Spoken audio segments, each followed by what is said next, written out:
Some of the most moving war poetry came out of the First World War. When we think of these poets, we think of Rupert Brooke and Siegfried Sassoon and Wilfred Owen. But there is another poet who fought in the same battlefields at the same time that is less well known today. He found the war stimulating, at least some of the time. He was someone who enjoyed the absurdity of war. But he was also a respected poet and artist who would sketch his comrades while serving in the trenches. And while most war poets were officers, he started off as a regular fighting Tommy, a private who eventually rose to the rank of sergeant. And this is him. His name was Joseph Johnson Lee, and at the age of 39, he fought at the battles of Ypres, Passchendaele and Neuve-Chapelle. He survived life in the trenches and in a German POW camp and went on to marry his sweetheart and count many of the celebrities of the day as his friends. It's my contention that the work he produced in such difficult circumstances stands alongside that of his warrior poet peers.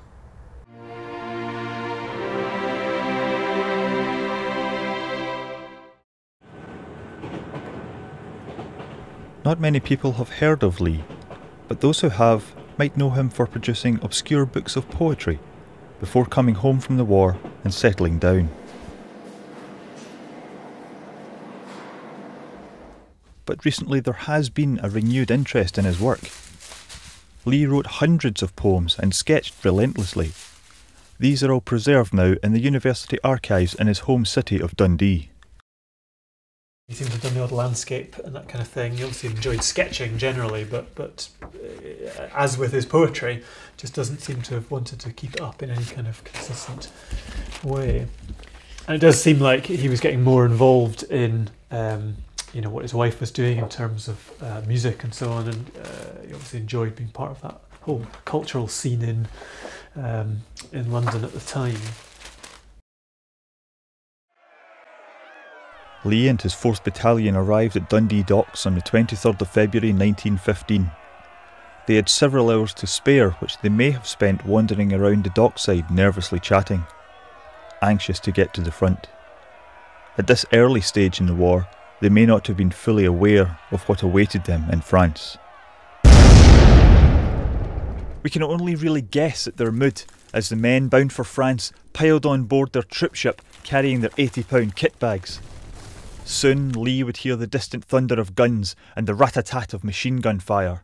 Well, Lee arrives with the battalion in France in late February 1915. I think it's they're in France for a few days before they go into the line trenches around the sort of Neuve-Chapelle area in France on the 5th of March 1915. They actually lose the first man that day. A young corporal from Dundee, a chap called Ralph Dick, is killed by a sniper. So the reality of war, this is not... It's an adventure, but people die. That there's something that's real time about his poetry, and much more real time in many respects than Owen, for example.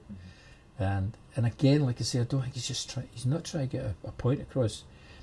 Marching off to war, for example, that comes after he loses that young friend of his. He's actually just writing as he sees it, and it's about what's happening then and there. One of the most remarkable things about Lee is that he was actually producing these poems in the midst of battle. Most of his poetry was written from the trenches, so he was one of the first poets to actually be published from the trenches. He wasn't behind the lines. So you get, with each poem, there's usually a sketch that goes with it, and they're very much the soldiers in the trenches and looking over the battle lines. So he was directly there.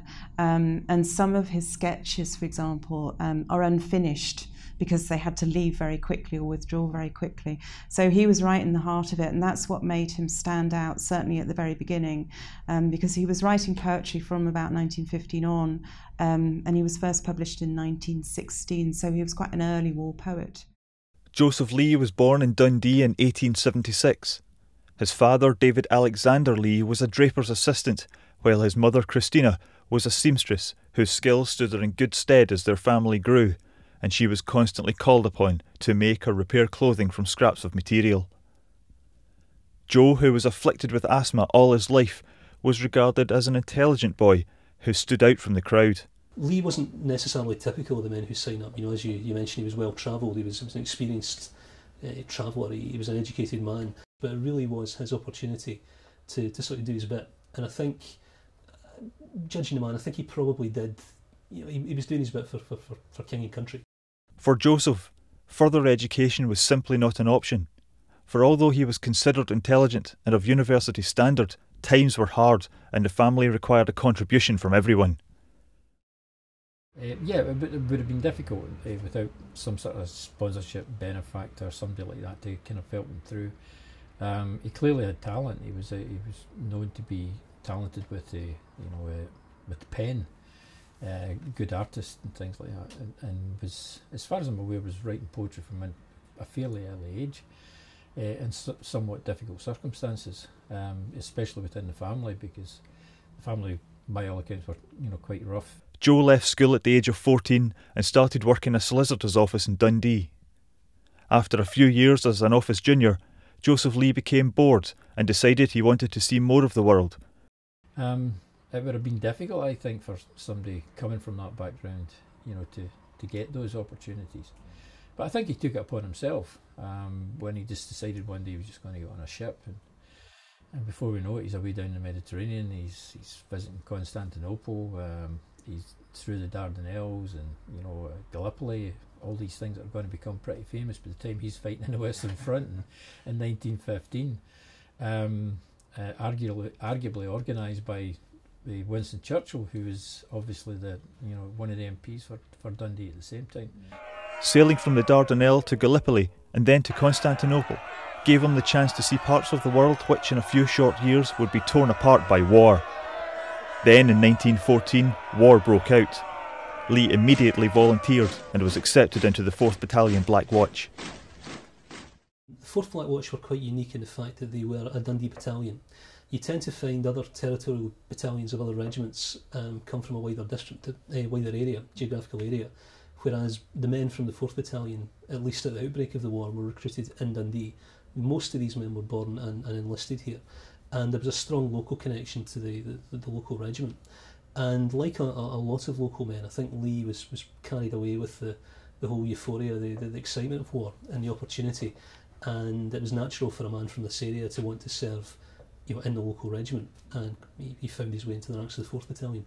But the most important relationship, which inspired a several years-long correspondence, was the one he held with Dorothy Barry, a young viola player whom he met when, in his role of music critic for Dundee's City Echo, was judging a music competition. While Lee had gone off to fight for his country, the teenage Dorothy had gone to London to study music at the Royal Academy, and they kept in touch. Writing was one way of getting through the war.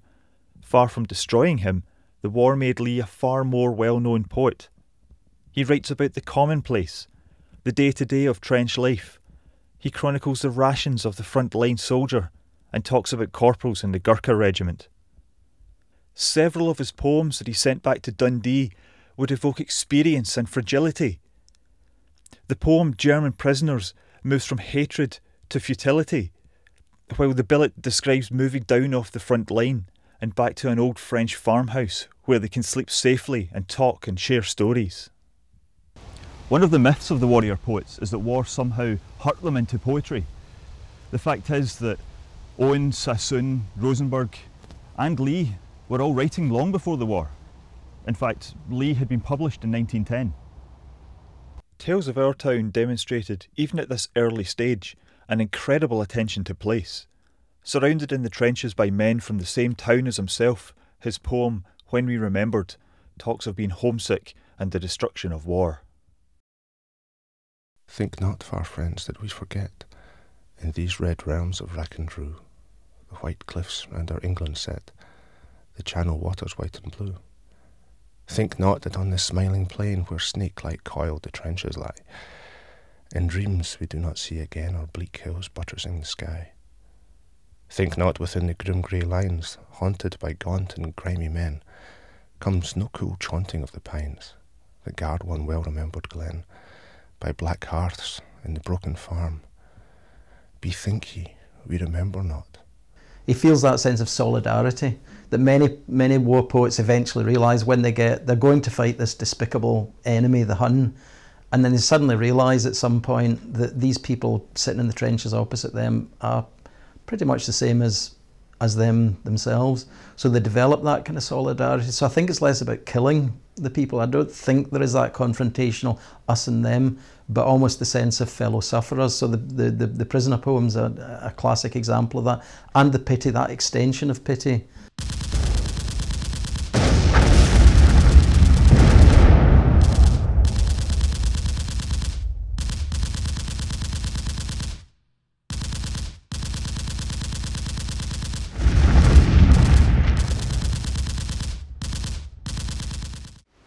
The Battle of Lewes would last for almost a full month and would introduce British troops to a new weapon, poison gas. Friendships made at home would be shattered under German machine gun fire. Every bullet has its billet. Many bullets, more than one. God, perhaps I killed a mother when I killed a mother's son. You know, to think about what you're doing, and again, it's not told from the first person point of view. You know, it's not I killed someone. It's just think about what you're doing with this. The bullet almost becomes a kind of it's an impersonal force of killing. So there's a very little kind of agency, I think, in that poem. It's almost like it's so short and concise, like a kind of like an epitaph almost kind of thing. You know, that great useless battle that nobody wanted was strategically pretty useless, but was going to have a massive effect in Scotland, but particularly Dundee. So they would have seen, from my recollection of the way it would have worked out, they would probably have been seeing active duty and seeing a lot of their comrades falling very, very quickly by March, April through into May. There was a lot of them, you know, that went from DC Thompson's. DC Thompson's lost a lot of their men, including the typesetters and people like that, you know, compositors and all that to it as well. But they were particularly well known. There's 5 of them in particular, and Linton Andrews was probably the highest profile, because I think he was a kind of leading editor.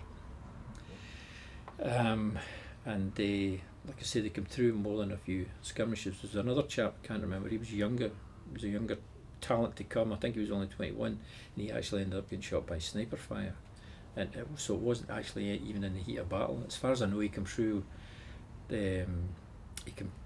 New Chapelle, Ober's Ridge, Fürstenberg, and I think they were actually maintaining a trench when this young chap got shot. And that was the first. There was a kind of 3 of them went through a lot of that together, and that was the first time they'd really recognised. You know, they'd seen a lot of people dying, but this was the first time their close circle had been affected. And I think I'm not an expert in this, but his poetry tended to reflect that. And his poetry never really talked about himself. He talked about the conditions. He talked about other people. I think that's what makes him different from other poems. And he didn't sort of like have a go at the war. He just told it as it was. Let people, in a sense, make up their mind for themselves. So yeah, Linton Andrews was a big influence in his life. I'm not sure that survival comes across as a theme of his poetry. He was somebody who made the most of every situation that he was in, and certainly from the reports of other soldiers, he was the one who kept people's spirits up. He definitely wanted to go to war. He was in his late 30s when he signed up, and he signed up as soon as he could. And he obviously didn't have to because he was asthmatic as well. You know, Dundee is a very patriotic city in 1914. You know, by the end of the war, something like 65% plus of the eligible male population eligible for military service have joined the colours.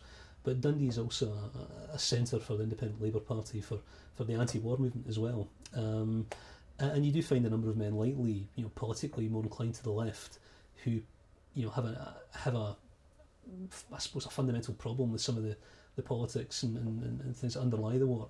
But I think, you know, probably in 1914, for many, those political leanings were maybe pushed to one side.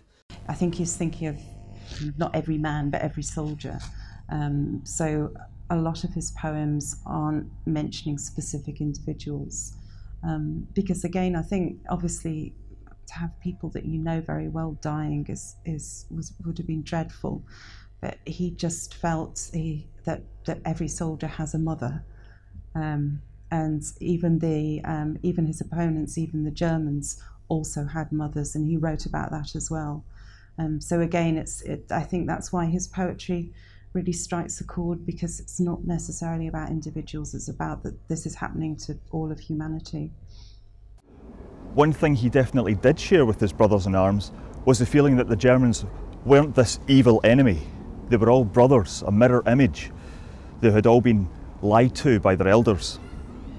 When first I saw you in the curious street, like some platoon of soldier ghosts in grey, my mad impulse was all to smite and slay, to spit upon you, tread you neath my feet.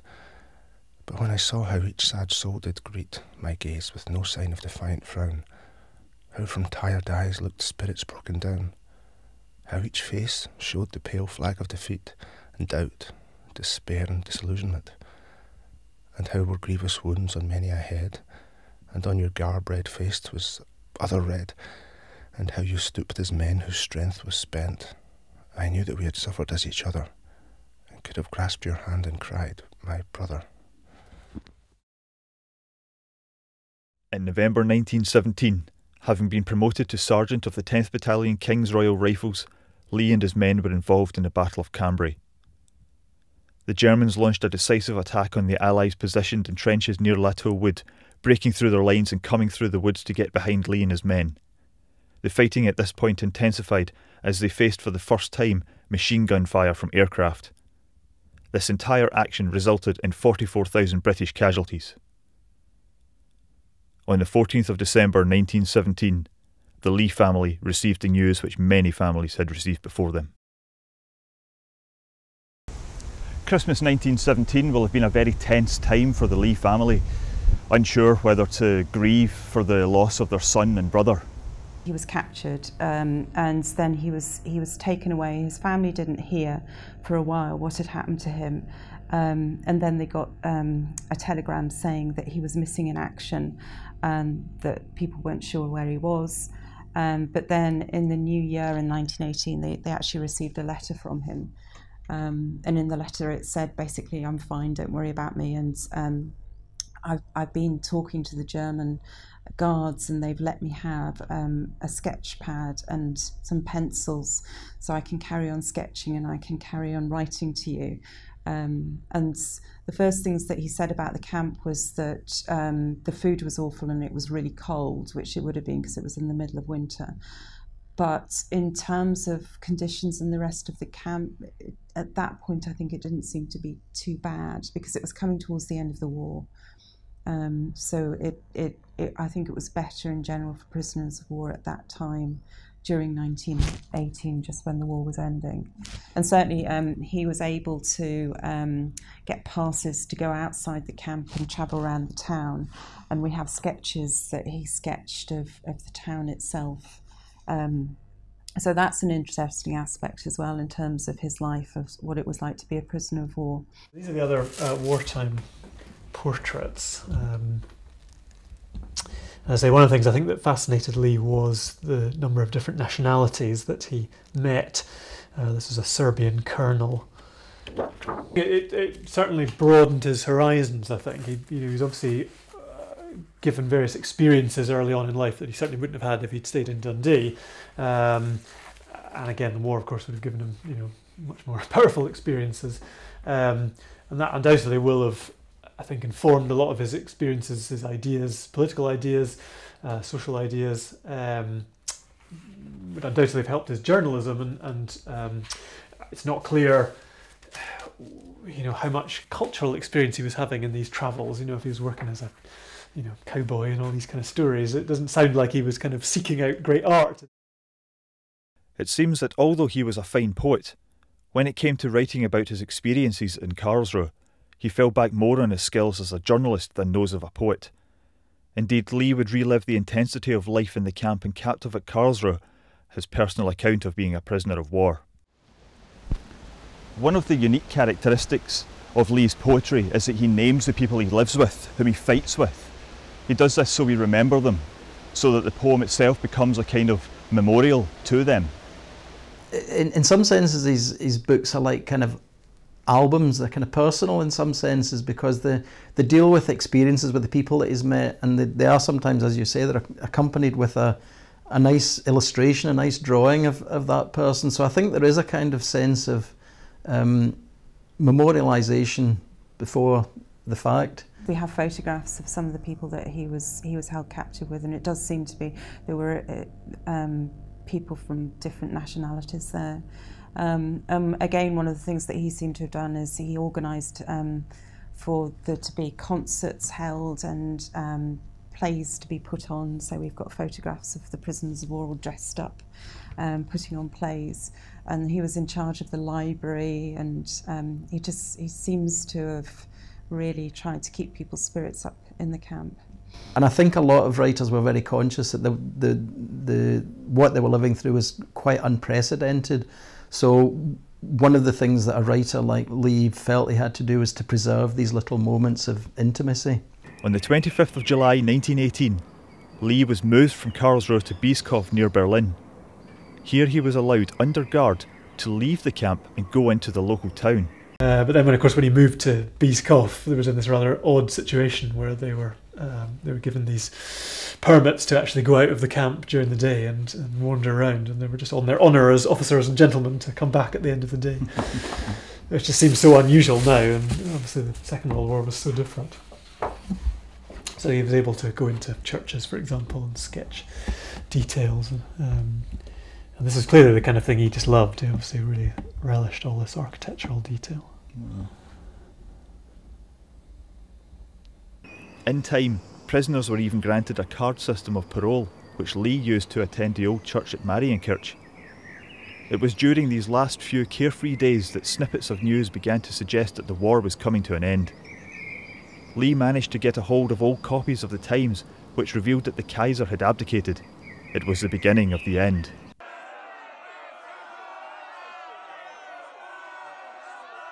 When the long journey home was finally over, Lee received a hero's welcome. He had been incarcerated for just over a year, and upon his return was able to recognise more than most the terrible price his hometown had paid.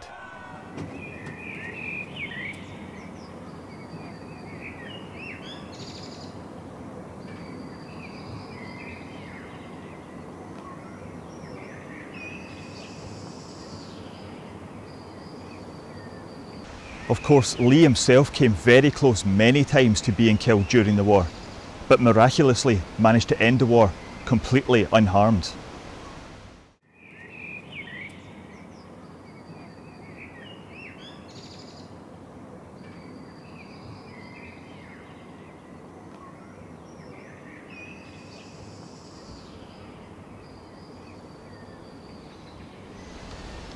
During the war, he was writing quite well-behaved, conventional poetry. It was praised and it was popular, and he didn't seem to have any problem getting it published. He's a very human poet and a popular poet, and that sense of, I think anybody who goes to his work now will see someone who is, in some senses, a kind of an everyman. He never pretended to be a great intellectual, although he was a very accomplished man. He was someone who wrote about the senses. He didn't write just about the mind. He's been through horrors, yet he can still maintain his dignity and his humanity, and I think these are eternal and these come true, and I think that would be my feeling, that these are the things that just come across about him, because I think that sense of humanity is always there. His poetry, his prose, what he's writing, materially sending back to the papers, does reflect or represent the men he's serving with as well. He's almost a voice of the soldier, the guys in the trench that we never hear about, that we don't know anything about at all. Most people ask me why he was forgotten, and I wonder if they're the same thing. I think he should be remembered because he wrote poetry without an agenda. I think he should be remembered because he wrote poetry that wasn't about the big picture. It was about the life of the ordinary soldier. He wrote with lots of different voices. He wrote very short poems that are really quite emotional. He wrote longer poems that are really quite descriptive. I think he was just able to capture all the different experiences that a soldier had to face during the war, and I think that's really why he should be remembered. So there's different experiences to being a soldier, but I think there's that sense of the journalist in him, you know, trying to be truthful and, you know, reflecting what he sees. That comes across. So I would just say, I would conclude it by saying he's just a damn good poet, and we should recognise him as that. What I love most about Lee's poetry is that he revels in his surroundings. It matters that he gives us the details of the daily life of a soldier on the front line. He uses humour when he describes a list of trench rations and food that the soldiers wish to have at Christmas. Food that includes sardine, salmon, beef, haggis, whiskey, coffee, cake and biscuits. It's this kind of detail that you don't seem to see in other soldier poets' work. Of course he has those moments where he talks about the artillery bombardments and going over the top and the dead bodies, but he makes it more personal than that. He talks about the people with whom he fought and ultimately the war on a human scale. So I would argue that Lee's ideas are more generous than any of the other soldier poets of the First World War.